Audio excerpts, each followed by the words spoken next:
Assalamualaikum warahmatullahi wabarakatuh. Pada kesempatan video kali ini, saya Heri Kurniawan dengan NIM 2386206016 akan menjelaskan materi ke-12 dan 13, materi Bahasa Indonesia, yang dimana ini merupakan tugas dari mata kuliah Bahasa Indonesia dengan dosen pengampu Ibu Putri Hana Febriana, MPD, selaku dosen, pengajar, dan pembimbing pada mata kuliah Bahasa Indonesia. Baiklah teman-teman sekalian, Bapak Ibu Guru, saya akan menjelaskan dua materi ke-12 dan 13, yang dimana ini merupakan dua materi yang hampir sama, yang dimana di sini saya akan menjelaskan teks proposal penelitian, kemudian teks proposal kegiatan. Yang ketiga, menjelaskan hubungan genre pada setiap tahapan proposal, kemudian menganalisis formulasi bahasa yang digunakan pada proposal, dan yang selanjutnya manfaat proposal dan pihak yang diberikan proposal tersebut. Kemudian di materi ke-13 saya akan menjelaskan model teks laporan kegiatan, model teks laporan penelitian, dan menganalisis hubungan genre pada setiap tahapan teks laporan kegiatan dan teks laporan penelitian. Nah, itu nanti akan kita bahas satu persatu. Nah, yang dimana saya akan menjelaskan materi yang ke-12 terlebih dahulu, yaitu tentang teks proposal penelitian dan teks proposal kegiatan. Nah, ini merupakan dua perbedaan ataupun memiliki perbedaan. Yang satu penelitian, yang satu kegiatan. Nah, apa itu? Nanti akan jelaskan. Baik, langsung kita jelaskan. Nah, dalam teks proposal penelitian ini terdapat beberapa cakupan atau beberapa jenis, seperti penelitian kualitatif, penelitian kuantitatif, kemudian pengembangan dan kajian pustaka. Nah, itu biasanya yang dilakukan dalam proposal penelitian. Nah, kemudian struktur penulisan dari proposal penelitian ini diantaranya ada halaman judul, kemudian daftar isi, bab 1 yaitu pendahuluan yang dibahas, kemudian ada bab 2, kemudian tinjauan pustaka, bab 3 metodologi penelitian, dan yang terakhir ada kesimpulan dan saran. Nah, itu biasanya dibikin juga. Kemudian daftar pustaka dalam pelampiran yang ada pada teks penelitian proposal. Nah, itu merupakan pembahasan sedikit tentang teks proposal penelitian. Nah, kita akan menjelaskan pengertian dari proposal penelitian. Nah, apa itu proposal penelitian? Proposal penelitian ini adalah proposal yang dimana kita membuat suatu karya ilmiah yang membahas dan mengkaji. Apa saja yang dikaji, yaitu mengangkat suatu permasalahan dan mencari solusi-solusi yang bisa dikembangkan dan diterapkan. Nah, dari kesimpulan itu akan kita dapatkan sebuah kesimpulan dari penelitian dan akan kita manfaatkan gitu. Nah, serta rencana kerja tertulis tentang apa, mengapa, bagaimana, dan di mana, kapan, di mana, kemudian kapan, dan untuk apa penelitian itu dilakukan. Nah, secara singkat, teks laporan penelitian ini kita melakukan sebuah penelitian tentang apapun itu, dan kita akan lakukan mencari sebuah kesimpulan dan solusi yang bisa diterapkan dari duduk permasalahan yang kita angkat pada laporan penelitian. Nah, itu mungkin pengertian dari teks laporan penelitian. Kemudian kita akan bahas teks proposal kegiatan, teman-teman sekalian. Nah, teks proposal kegiatan ini kita melakukan sebuah kegiatan ataupun program kegiatan ataupun program kerja dan bagaimana teknik pelaksanaannya. Dan ini merupakan rencana kerja yang kita akan terapkan dalam kehidupan sehari-hari. Nah, ini biasanya sering kita ketemui dalam kehidupan sehari-hari dalam penggunaan teks proposal kegiatan, teman-teman sekalian.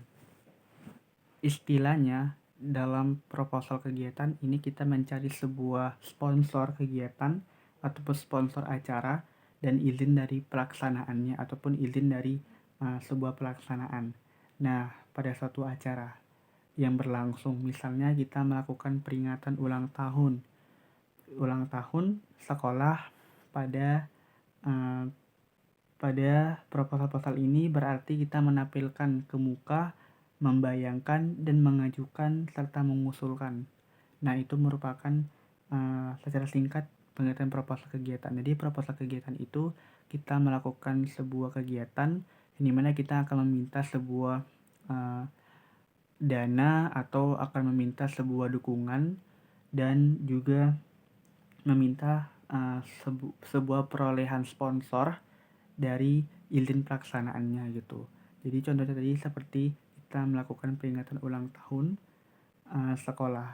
Ya, jadi seperti itu. Jadi dalam teks proposal kegiatan kita menampilkan ke muka, menjelaskan dan membayangkan bagaimana kegiatan itu berlangsung dan mengajukan dan mengusulkan. Nah, itu pengertian dari teks proposal kegiatan. Jadi ada perbedaan antara penelitian dengan kegiatan.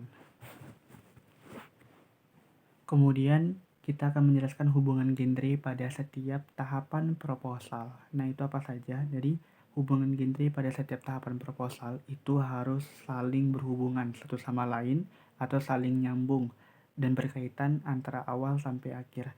Nah, pada setiap tahapan ini terdiri dari pendahuluan, nah, kemudian ada penyusunan masalah, kemudian ada yang namanya tinjauan pustaka. Nanti kita akan jelaskan satu persatu. Nah, di sini kita akan menjelaskan pendahuluan. Apa itu pendahuluan? Nah, pendahuluan ini adalah genre umum yang digunakan dan biasanya terdapat latar belakang pengantar. Nah, tujuan tahapan ini memberikan gambaran secara umum tentang masalah apa yang akan kita selesaikan ataupun masalah apa yang kita angkat ataupun proyek apa yang kita lakukan, dan biasanya gaya penulisan pada tahapan pendahuluan ini biasanya formal dan objektif.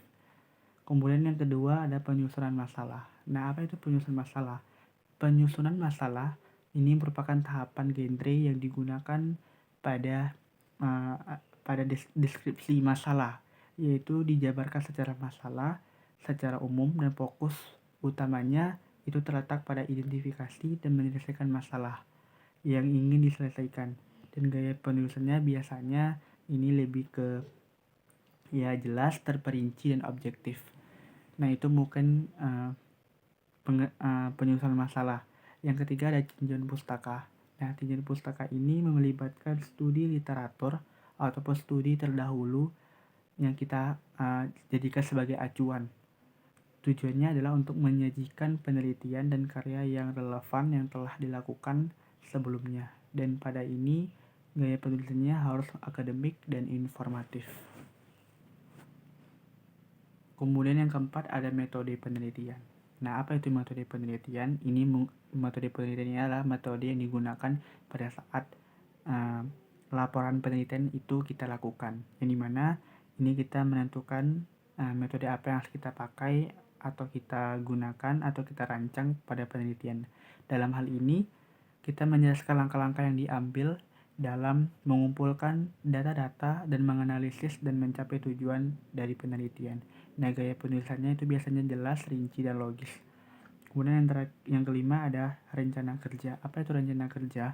Rencana kerja ini melibatkan rencana-rencana dalam pelaksanaan yang bagaimana langkah-langkah yang diambil untuk menyelesaikan proyek atau kegiatan dan mencapai tujuan proposal. Gaya penulisan dalam rencana kerja ini biasanya terstruktur, rinci, dan praktis. Dan yang keenam ada penutup.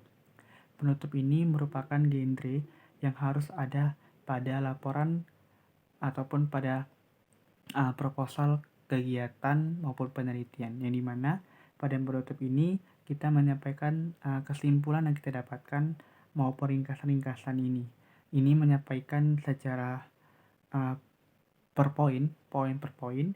Kemudian penting dari proposal yang diadakan wajib ada ringkasan maupun kesimpulan yang kita dapatkan.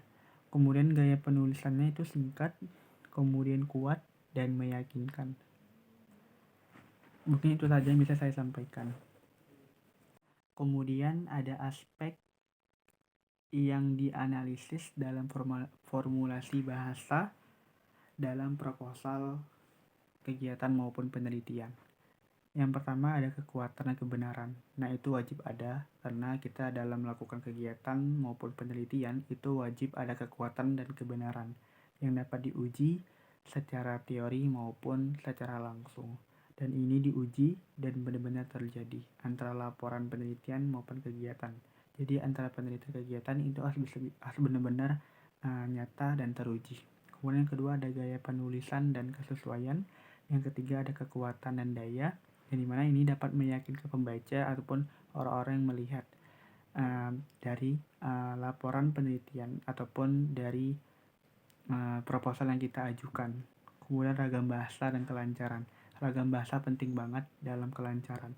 Bahasa yang digunakan itu harus sesuai dengan konteks yang dibicarakan, dan penyampaian kalimat dan paragraf harus juga nyambung antara kalimat awal dengan kalimat akhir, antara bab satu dengan bab selanjutnya. Jadi antara laporan kegiatan dan laporan penelitian itu harus mempunyai ragam bahasa dan kelancaran dan kesesuaian tema yang diangkat.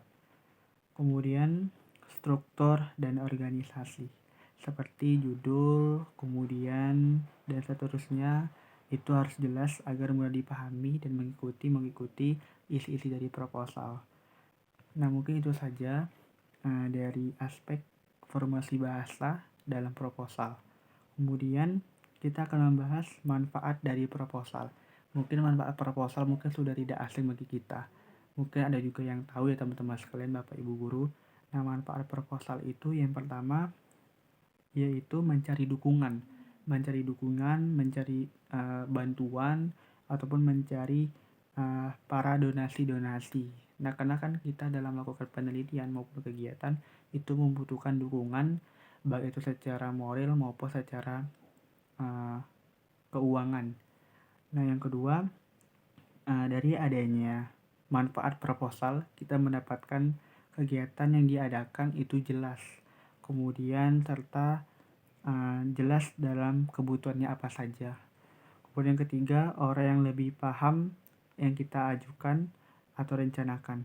Jadi orang-orang akan lebih mudah paham dari apa yang kita lakukan dalam proses proposal ini. Jadi orang lebih tahu, oh ini ya tujuan dari proposal ini diadakan, dari penelitian ini diadakan ataupun kegiatan ini diadakan. Kemudian dapat memperoleh dukungan yang saya bilang tadi di awal, dan kerjasama karena mau dari bentuk kegiatan maupun penelitian. Jadi dari adanya manfaat proposal itu, yang keempat adalah dapat memberikan dukungan, kemudian dapat memberikan kerjasama dan akomodasi dari kegiatan dan penelitian yang kita adakan. Kemudian siapa saja sih pihak-pihak yang kita berikan proposal? Nah, pihak-pihak yang kita beri proposal itu pasti yang pertama adalah pihak pendanaan ataupun penyandang dana ataupun bendahara. Yang kedua adalah pihak pemerintah. Yang ketiga adalah organisasi-organisasi masyarakat ataupun orang-orang yang sesuai dengan laporan yang kita lakukan ataupun proposal yang kita ajukan, harus sesuai dengan visi dan misinya. Kemudian pihak bisnis atau investor. Yang kelima ada pihak akademik ataupun penelitian yang bisa kita tuju pada lembaga-lembaga pendidikan seperti universitas ataupun profesor yang tertarik pada penelitian yang kita angkat ataupun kegiatan yang kita angkat. Nah, itu merupakan pihak-pihak yang biasanya diberikan proposal, baik itu tingkat kegiatan maupun tingkat penelitian. Jadi ada pihak pemerintah, ada pihak lembaga pendidikan, kemudian ada pihak pendanaan, kemudian ada pihak organisasi masyarakat yang sesuai dengan visi dan misinya dari apa yang kita angkat. Nah, mungkin itu merupakan materi yang ke-12. Dan selanjutnya ada materi ke-13. Materi ke-13 ini kita membahas tentang konteks teks laporan. Nah, di mana kita akan membahaskan teks laporan penelitian itu apa, kemudian teks laporan kegiatan itu apa, dan kita akan menganalisis setiap hubungan genre pada setiap tahapan-tahapan teks laporan dan teks laporan kegiatan. Langsung saja kita akan jelaskan laporan penelitian. Apa itu laporan penelitian? Laporan penelitian itu adalah laporan yang dimana kita membuat dokumen yang tertulis ataupun yang berisi tentang hasil dari pelaksanaan suatu penelitian yang kita ajukan ataupun yang kita laksanakan. Yang dimana ini harus dibuat secara jelas dan detail. Disusun menurut metode-metode penjelas atau menggunakan metode-metode penulisan dan sistematika tertentu dengan bahasa yang lugas dan objektif. Dan ini bersifat objektif teman-teman sekalian. Yang dimana ini dilakukan secara global dan universal dan dituliskan berdasarkan fakta sesuai dengan pengamatan yang telah dilakukan. Jadi teks laporan penelitian ini kita melakukan dokumen tertulis tentang hasil apa yang kita temui, hasil apa yang kita dapatkan dari kegiatan maupun penelitiannya yang dilaksanakan. Kemudian ada laporan kegiatan. Nah, apa itu laporan kegiatan? Laporan kegiatan ini sebenarnya hampir sama dengan laporan penelitian. Itu ujung-ujungnya adalah dokumen yang tertulis dari hasil pelaksanaannya. Tapi memang hasil dari penelitian maupun hasil dari kegiatan itu pasti berbeda. Nah, apa itu laporan kegiatan? Laporan kegiatan itu adalah dokumen tertulis yang berisi ringkasan maupun kesimpulan dan evaluasi dari hasil-hasil dari suatu kegiatan yang diadakan ataupun acara-acara tertentu. Laporan ini penting untuk memberikan gambaran-gambaran tentang pencapaian yang didapatkan atau pencapaian yang dihasilkan dari diadakannya laporan kegiatan. Kemudian kendala apa yang didapatkan, kemudian apa manfaat dari kegiatan yang telah dilakukan ataupun yang telah dilaksanakan. Jadi laporan penelitian dan laporan kegiatan itu merupakan dokumen tertulis tentang hasil pelaksanaan yang diadakan.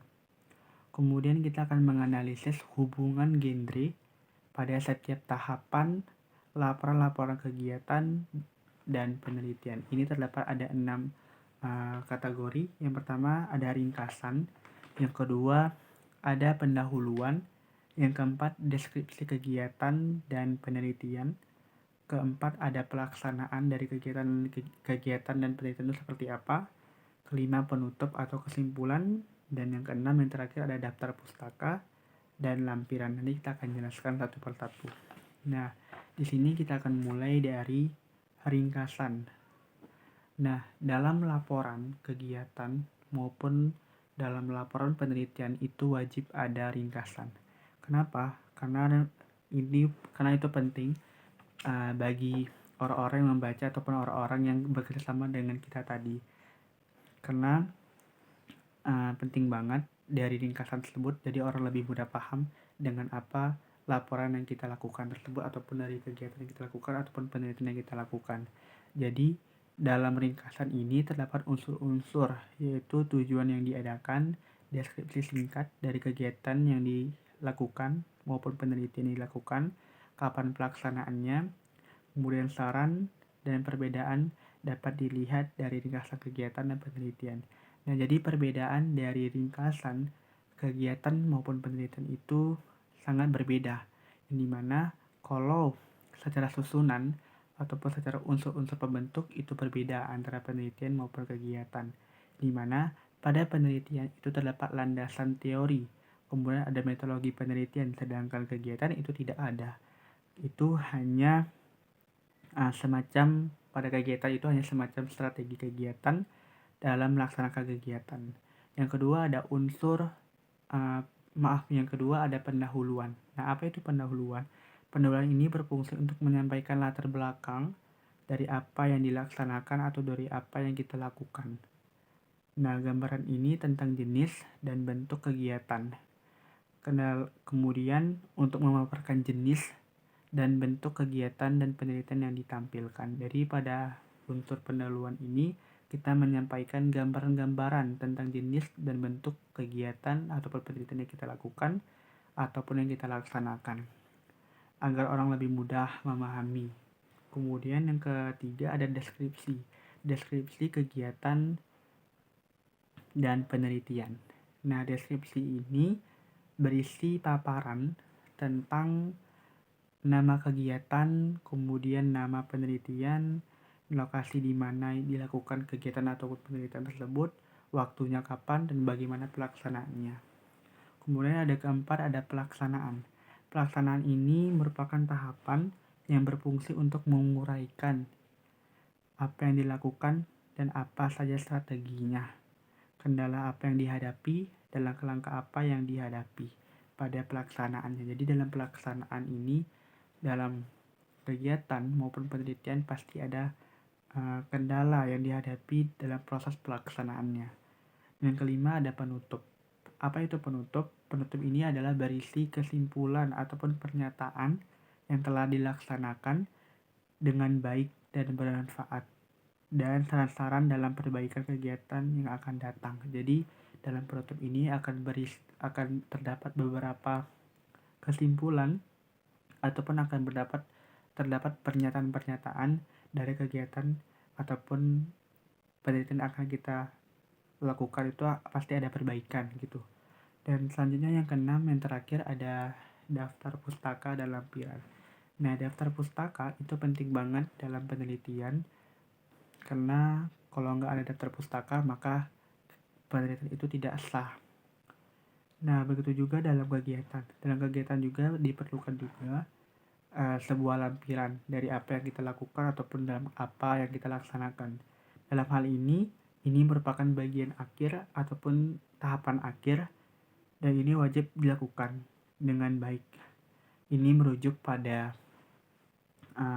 rujukan-rujukan penulisan, kemudian surat-surat pendukung, kemudian rincian-rincian dana yang digunakan atau yang dipakai, serta gambaran dan foto. Jadi dalam daftar pustaka dan lampiran ini wajib kita lakukan atau wajib kita adakan pada laporan penelitian maupun laporan kegiatan. Nah, itu mungkin hubungan genre pada setiap tahapan teks laporan dan teks kegiatan dan penelitian. Mungkin itu saja yang bisa saya sampaikan. Mohon maaf apabila banyak kesalahan dan kekurangan. Mohon dimaafkan dan saya ucapkan terima kasih. Dan akhir kalam saya ucapkan wabillahi taufiq walhidayah. Wassalamualaikum warahmatullahi wabarakatuh. Terima kasih teman-teman dan Bapak Ibu guru.